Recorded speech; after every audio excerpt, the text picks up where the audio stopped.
Hello everyone, welcome to your own channel wealth with RV. तो आज हम लोग बात करने वाले हैं इन्वेस्टमेंट पैरामीटर्स पे। इन्वेस्टमेंट पैरामीटर्स मतलब क्या कि किस किस पैरामीटर्स को हम लोगों को चेक करना चाहिए before investment in any stock. तो वो मैं आप लोगों के साथ 5 पैरामीटर्स शेयर करने वाला हूँ जो कि डेफिनेटली हम लोगों को चेक करना चाहिए किसी भी स्टॉक में इन्वेस्टमेंट करने से पहले। लेकिन अगर अभी तक आप लोगों ने चैनल को सब्सक्राइब नहीं किया है तो चैनल सब्सक्राइब कर लीजिए और बेल आइकन प्रेस कर लीजिए, ताकि स्टॉक मार्केट रिलेटेड जो भी इंफॉर्मेशन, जो भी वीडियोस, जो भी इंफॉर्मेशन, जो भी अच्छी अच्छी क्वालिटी चीज़ हम लोग आप लोगों के साथ शेयर करने की कोशिश करते हैं वो सब ऑन टाइम आप लोगों को मिलते रहे। तो without wasting any further time let's begin. तो कंपनी के बारे में, किसी भी कंपनी के बारे में एनालिसिस करने से पहले हम लोगों को के लिए एक बहुत ही यूज़फुल एक कह सकते हैं कि एक वेबसाइट है जो कि स्क्रीनर डॉट कॉम। हम लोगों को सिंपली गूगल पे जाना है और गूगल पे जाके यहाँ लिखना है स्क्रीनर। ठीक है, स्क्रीनर। तो स्क्रीनर लिखने के बाद सबसे पहला जो है स्क्रीनर डॉट कॉम, ये आप लोग देख रहे होंगे स्क्रीनर डॉट कॉम, इस पर हम लोगों को क्लिक करना है। ओके, तो स्क्रीनर डॉट कॉम पे हम लोग ऑलरेडी क्लिक कर चुके हैं और हम लोग देख पा रहे हैं कि यहाँ पे एक इस तरह का एक विजार्ड खुल के आ जाता है। ठीक है, तो इस तरह का विजार्ड एक खुल के आ गया है और इसको हम लोग अभी यहाँ पे साइड रखते हैं। और मैं आप लोगों के लिए एक जो बनाया हूँ एक पेज, वो मैं आप लोगों के साथ शेयर करना चाहता हूँ। 5 पैरामीटर्स। ओके, चलिए। तो 5 जो चीज़ हैं, 5 things need to check before investment in any stock. तो वो 5 चीज़ कौन से हैं, चलिए हम लोग पहले आते हैं। पहला जो पॉइंट है वो है share holding pattern. Share holding pattern मतलब क्या है कि जो भी प्रमोटर हैं, एफआईआईज हैं, डीआईआईज हैं, रिटेल इन्वेस्टर हैं, कोई कोई एंजल इन्वेस्टर है, उनका उस स्टॉक में, उस कंपनी में क्या होल्डिंग है, वो होल्डिंग लगातार बढ़ा रहे हैं, घटा रहे हैं। तो ये सब चीज़ डेफिनेटली हम लोगों को एक कॉन्फिडेंट देता है, कंपनी के बारे में एक इन्फॉर्मेशन देता है कि इस कंपनी में हम लोग लॉन्ग टर्म के लिए इन्वेस्टमेंट कर सकते हैं या नहीं। तो ये चीज़ हम लोग चेक कैसे करते हैं, हम लोग सिंपली जाएंगे स्क्रीनर पर और यहाँ पे लिखेंगे किसी भी कंपनी का, जैसे कि एक कंपनी है इंडस टावर। इंडस ये कोई रिकमेंडेशन नहीं है, मैं सिंपली आप लोगों के साथ सिर्फ और सिर्फ इन्फॉर्मेशन शेयर कर रहा हूँ। ठीक है, तो यहाँ पे हम लोग आते हैं शेयर होल्डिंग पैटर्न्स पे, जो कि नीचे ही होगा। ओके, शेयर होल्डिंग पैटर्न देखिए यहाँ पे आप लोगों को दिख रहा होगा, शेयर होल्डिंग पैटर्न है ना, ये वाला शेयर होल्डिंग पैटर्न। तो यहाँ पे क्या है ना कि प्रमोटर हैं, प्रमोटर मतलब क्या हुआ, कंपनी के खुद मालिक जो है, ऑनर है। एफ आई एस मतलब foreign investor, D I S मतलब डोमेस्टिक इन्वेस्टर, पब्लिक मतलब पब्लिक, एंड अदर्स मतलब कुछ एंजल इन्वेस्टर टाइप। तो यहाँ पे जो है स्क्रीनर हम लोग को एक ज़बरदस्त इन्फॉर्मेशन देता है ये पिछले कुछ सालों से लेकर अभी, तो क्या कंपनी जो है अच्छा परफॉर्मेंस दिया है, या फिर इसके जो प्रमोटर हैं, कंपनी के मालिक हैं, वो खुद कॉन्फिडेंट हैं कंपनी में। तो ये सब चीज़ हम लोगों को बताता है ये प्रमोटर होल्डिंग। देखिए, कंपनी के बारे में मालिक से ज़्यादा और कोई नहीं जानता है। जो कंपनी रन कर रहा है, जो कंपनी का मालिक है, वो उस कंपनी के बारे में सबसे ज़्यादा जानता होगा कि मेरा आगे कंपनी में क्या परफॉर्मेंस हो सकता है, हम लोग अच्छा प्रॉफिट कर सकते हैं इन टाइम्स टू कम या नहीं।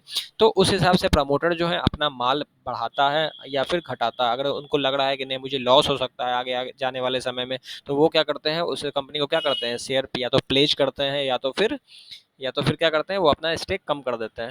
तो अगर किसी कंपनी में प्रमोटर होल्डिंग इंक्रीज हो रहा है, ठीक है, तो वो एक कॉन्फिडेंट देता है कि वहाँ पे स्टॉक का प्राइस भी इंक्रीज हो सकता है, क्योंकि कंपनी को अगर प्रॉफिट होगा तो ही प्रमोटर को भी प्रॉफिट होगा ना। समझ रहे हैं ना। तो ये चीज़ हम लोगों को डेफिनेटली देखना चाहिए। उसके बाद एफआईआईज़, डीआईआईज़ का डाटा होता है, मतलब फॉरेन इन्वेस्टर जो है उस कंपनी में कैसा अपना व्यू रखते हैं। अगर किसी कंपनी में एफआईआईज़ लगातार माल खरीद रहे हैं, इसका मतलब है कि एफआईआईज़ देखिए कोई बुद्धू पर्सन नहीं होते हैं, वो एक ग्रुप ऑफ इंटेलिजेंस पर्सन होते हैं। वो लोग ग्रुप ऑफ टीम होता है, वो लोग क्या होता है ना कि वो लोग अपना एक बना के रखता है टीम की, वो इस कंपनी के बारे में प्रॉपर एनालिसिस करे, उसके पास न्यूज़ होता है, उसके पास रिसर्च होता है, तो उसके सेल्स के रिसर्च होते हैं, प्रॉफिट के रिसर्च होते हैं, मार्जिन के रिसर्च होते हैं। तो वो सब रिसर्च पे आधार करके वो अपना होल्डिंग जो है बढ़ाता है या घटाता है। तो किसी भी कंपनी में अगर प्रमोटर अपना होल्डिंग बढ़ा रहा है, एफ अपना होल्डिंग बढ़ा रहे हैं, म्यूचुअल फंड अपना होल्डिंग बढ़ा रहे हैं, इसका मतलब ये हुआ कि वो सब जो हैं इन्वेस्टर, वो सब उस कंपनी के लिए क्या है, कॉन्फिडेंट हैं, तो वो सब कंपनी के लिए कॉन्फिडेंट है, इसका मतलब हम लोग के साथ एक सेफ बेट बनता है कि वो सब कंपनी में हम भी इन्वेस्टमेंट कर सकते हैं। ये चीज़ आप लोग स्क्रीनर में भी जाके देख सकते हैं एंड मनी कंट्रोल वेबसाइट में भी जाके आप लोग किसी भी कंपनी का ये चीज़ हम लोग जाके देख सकते हैं। मनी कंट्रोल में कैसे देखते हैं, मनी कंट्रोल का सिंपली वेबसाइट खोल लेंगे, जैसे फॉर एग्जांपल रिलायंस इंडस्ट्रीज, यहाँ पे हम लोग देखेंगे जाके, हल्का सा नीचे आएंगे और यहाँ पे देखिए शेयर होल्डिंग है ना, शेयर होल्डिंग पे क्लिक करेंगे, ऑटोमेटिक यहाँ पे डाटा आ जाएगा विद पाई चार्ट। तो यहाँ पे प्रमोटर का लिखा हुआ है, एफ आई आईज का देखिए लिखा हुआ है, और उसके बाद डी आई आईज का लिखा हुआ है ना। तो ये सभी देखिए डी आई आईज जो है लगातार इसमें क्या है, होल्डिंग अपना क्या है, बढ़ा रहे हैं। तो जून क्वार्टर में भी इन्होंने अपना होल्डिंग कुछ बढ़ाया है, इसका मतलब है कि डी आई आईज जो है रिलायंस में कॉन्फिडेंट है। पब्लिक को भी देख सकते हैं कि पब्लिक का लगातार घट रहा है। तो देखिए एक चीज़ होता है जो मैं आप लोगों के साथ शेयर करना चाहूँगा, अगर किसी कंपनी में पब्लिक का लगातार होल्डिंग बढ़ रहा है और प्रमोटर का लगातार होल्डिंग घट रहा है, तो उस कंपनी से हम लोगों को सचेत हो जाना चाहिए, क्योंकि कंपनी का मालिक जो है वो खुद कॉन्फिडेंट नहीं है और प्राइस धीरे धीरे नीचे जा रहा है, और रिटेल इन्वेस्टर जो है वो कम दाम होने के कारण, 20 रुपया का सामान होने के कारण, 25 रुपया का स्टॉक होने के कारण वो सब क्या हो रहा है, वो लोग उसको खरीदे जा रहे हैं। तो इस चीज़ से हम लोगों को थोड़ा परहेज करना चाहिए। उसके बाद हम लोग बात करते हैं दूसरा पैरामीटर्स पे, जो है debt and cash. Debt and cash मतलब डेट कंपनी के ऊपर कितना है और कंपनी के ऊपर कैश सरप्लस कितना है। चलिए हम लोग बात करते हैं किसी स्टॉक के बारे में जिसका नाम है, एज फॉर एग्जांपल ले लेते हैं एफएल इंडिया। एफएल इंडिया एक ज़बरदस्त कंपनी है जो कि एड्स पे काम करता है इंडिया में। तो ये एक लॉन्ग टर्म बेट डेफिनेटली है। इस पे हम लोग बात करते हैं debt to equity, debt debt पे कंपनी के ऊपर डेट कितना है। तो कंपनी के ऊपर डेट देखने से पहले देखिए कंपनी के पास कितना डेट है। कंपनी के पास 149 का डेट है, मतलब 149 करोड़ का डेट है। तो डेट तो बहुत ज़्यादा है भैया, लेकिन कंपनी का मार्केट कैप भी 16,805 करोड़ है। तो 16,000 का कंपनी के ऊपर 100 करोड़ का डेट है। चलिए डेट का बात तो यहाँ पे हो गया, लेकिन क्या कंपनी के पास कैश कितना है। कंपनी के पास कैश देखा जाए तो कंपनी के पास 600 करोड़ का कैश है। तो 600 करोड़ का कैश होने के बावजूद इनके पास सिर्फ और सिर्फ 150 का डेट है। मतलब ये चाहे तो एक दिन में, एक समय में, एक क्वार्टर में इसको अपना डेट पूरा क्लियर करके नेट डेट फ्री हो सकते हैं। इसका मतलब क्या हुआ कि मोटा मोटी ये चीज़ हम लोग समझ सकते हैं कि ये कंपनी के पास क्या है, डेट नहीं है, debt net debt free company है। तो ये चीज़ डेफिनेटली हम लोगों को देखना चाहिए कि इसके short term borrowing, long term borrowing company के कितने हैं, कंपनी के पास रिजर्व्स कितना है। तो ये सब चीज़ डेफिनेटली हम लोग को एक कॉन्फिडेंस प्रोवाइड करता है कि कंपनी अगर डेट फ्री है तो वो कंपनी क्या है, हम लोग वन शेड बेटर बोल सकते हैं। तो ये चीज़ हम लोगों को डेफिनेटली होना चाहिए, क्योंकि देखिए कंपनी के ऊपर बहुत ज़्यादा डेट अगर है तो उनका जो पैसा है, उनका जो प्रॉफिट है, वो डेट का इंटरेस्ट पे करने में चला जाएगा ना। तो फिर हम लोग को, या फिर स्टॉक प्राइस इंक्रीज उतना बेहतर नहीं हो पाएगा as compare to debt free stock. तो ये चीज़ है जो चीज़ हम लोगों को back of the mind consider करना चाहिए। तो कोशिश करना चाहिए हम लोग की डेट फ्री कंपनी में इन्वेस्टमेंट करें, या फिर अगर किसी कंपनी में थोड़ा सा डेट भी है तो उसके पास कैश कितना है ये हम लोग को देखना चाहिए। कंपनी का market presence as compare to sector क्या है।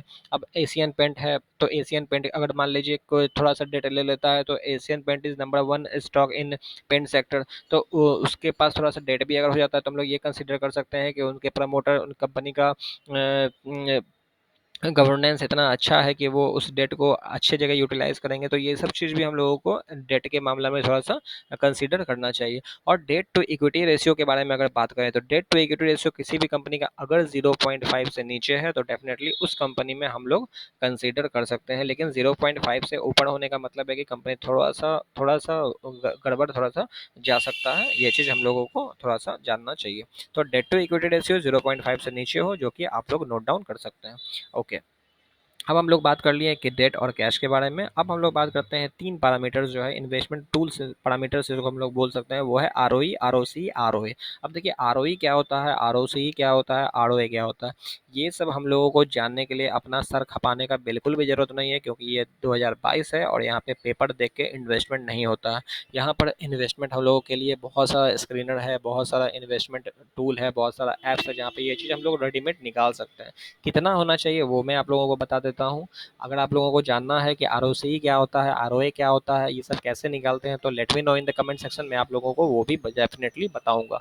ओके, लेकिन हम लोग सिंपली ये चीज़ जान लें कि आरओसी, आरओई और आरओए वो चीज़ हम लोग स्क्रीनर वेबसाइट से आसानी से देख सकते हैं। यहाँ पे देखिए लिखा हुआ है आरओसी, जो कि 29% है एप्पल के लिए। एप्पल कंपनी का 27.9% है, सब कंपनी का अलग अलग होता है।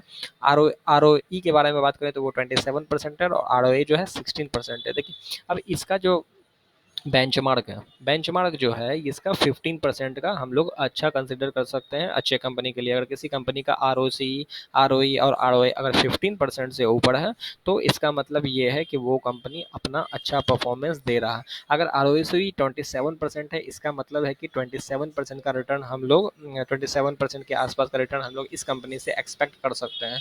तो ये चीज़ डेफिनेटली एक बहुत ही अच्छा बेट है। एप्पल के बारे में अगर बात करें तो बहुत ही अच्छा बेट है as compare to investment in FDs and saving account और अदर अदर इन बॉन्ड्स वगैरह। तो उस सबसे ये अच्छा परफॉर्मेंस देने का दमखम रखता है ये स्टॉक, जो कि हम लोगों को क्या बताता है ROC। तो ये चीज़ हम लोगों को डेफिनेटली कंसीडर करना चाहिए, जिस कंपनी में हम लोग इन्वेस्टमेंट कर रहे हैं वो हम लोगों को अच्छा परफॉर्मेंस देने का औकात रखता है या नहीं। समझ रहे हैं ना क्या मैं बोलना चाहता हूँ। तो ये चीज़ है। हाँ, ओके, तो हम लोग बात कर लिए ROC, ROE और ROA के बारे में, जो कि 15% से ऊपर हो। और एक इम्पॉर्टेंट पैरामीटर्स ये भी है कि अगर किसी कंपनी का ROA ROC पहले कम था और अब धीरे धीरे इम्प्रूव हो रहा है तो भी हम लोग उसको बेटर मानेंगे। अगर मान लीजिए पहले इनका 25 था ROC, अब 27 हो गया और नेक्स्ट क्वार्टर में 28 हो गया, तो हम लोग ऐसा मान सकते हैं कि इनका परफॉर्मेंस धीरे धीरे और शार्प हो रहा है। तो ये चीज़ हम लोगों के लिए एज ए इन्वेस्टर के लिए ये बहुत ही अच्छी गुड न्यूज़ है। तो ये चीज़ डेफिनेटली हम लोगों को जानना चाहिए। ओके, ये 3 पैरामीटर हो गया। उसके बाद हम लोग बात करते हैं स्टॉक वैल्यूएशन के बारे में। देखिए, स्टॉक वैल्यूएशन को निकालना, ठीक है, एक अलग बात है। स्टॉक वैल्यूएशन को समझना ये अलग बात है। स्टॉक वैल्यूएशन पी कैसे निकाला जाता है अगर आप लोगों को जानना है तो definitely let me know in the comment section में, एक सेपरेट वीडियो इससे बना दूंगा। लेकिन ये चीज़ ऑलरेडी हम मैं फिर से बोल रहा हूँ कि बहुत सारे हेल्पफुल ऐप्स हैं। मनी कंट्रोल हो गया, टिकर टिप हो गया, या फिर टिकर फिनोलॉजी हो गया, या फिर स्क्रीनर हो गया, वो सब आप लोगों के लिए डेफिनेटली निकाल के दे देते हैं और बहुत आसान तरीका है स्क्रीनर यूज़ करने का। और यहाँ पे हम लोग देख पा रहे हैं कि स्टॉक पी, एफएल का ही बात कर रहे हैं, स्टॉक पी जो है वो 72 है और वहीं इंडस्ट्री पी 28 है।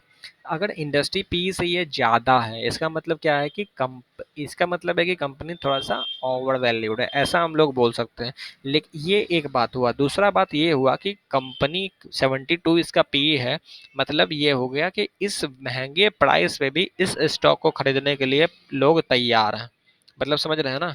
मतलब ये हो गया कि महंगा सामान हम लोग क्यों खरीदने के लिए तैयार होते हैं, क्योंकि वो अच्छा सामान हो सकता है, ऐसा एक्सपेक्टेशन से हम लोग महंगा सामान भी खरीद लेते हैं। हम कोई कपड़े की दुकान में गए, वहाँ देखे महंगा शर्ट है, महंगा जींस है, ठीक है, और एक 200 का जींस देखे, एक 2000 का जींस देखे, तो जहाँ 2000 का जींस का बात आता है वहाँ एक दिमाग में छवि आता है कि ये कपड़ा अच्छा हो सकता है। तो ये चीज़ होता है। तो अगर किसी कंपनी का स्टॉक वैल्यूएशन अच्छा है और अगर उसके इन्वेस्टमेंट फंडामेंटल्स पैरामीटर्स वगैरह इसको सपोर्ट कर रहे हैं, जैसे इसका ROC 15% अपने को अच्छा लगता है, यहाँ ऑलमोस्ट 28% है। ROE 15% बेंचमार्क है, यहाँ 27% है। तो अच्छा इन्वेस्टमेंट पैरामीटर्स ये दिखा रहा है, अच्छा सेल्स ग्रोथ दिखा रहा है, अच्छा क्या कह सकते हैं रिटर्न दे रहा है, डेट कम है, तो इस कंपनी को थोड़ा सा ओवर वैल्यूड होना बनता है। ठीक है ना। आप लोगों के लिए होमवर्क ये है कि आप लोग एशियन पेंट और बर्जन पेंट में बताइएगा कि कौन सा ओवर वैल्यूड है, कौन सा किसका पी ज़्यादा है।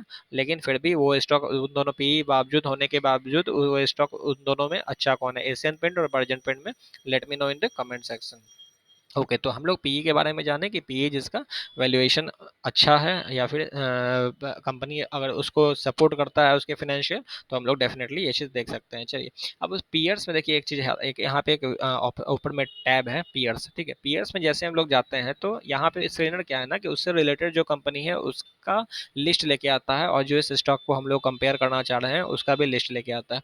तो यहाँ पे हम लोग इंडस्ट्री पी से इसको मिला सकते हैं कि इंडस्ट्री पी इसका 28.73 है और स्टॉक पी इसके कंपैरिजन में जो भी स्टॉक है उसका वैल्यूएशन आसपास में क्या चल रहा है। ठीक है, जैसे टाटा एलेक्सी नंबर 1 स्टॉक है एज पर क्या कहते हैं आईटी, एज पर एआई। तो ये सब चीज़ जो है बहुत ही अच्छा कंपनी है टाटा एलेक्सी, जिसका इंडस्ट्री पे देखिए 85 है। तो अच्छा सामान अच्छे दाम पे ही मिलता है। अच्छा सामान को खरीदने के लिए आपको थोड़ा सा ज़्यादा पे करना पड़ता है, यही चीज़ मार्केट भी करती है। तो ये चीज़ है जो कि हम लोगों को डेफिनेटली कंसिडर करना चाहिए।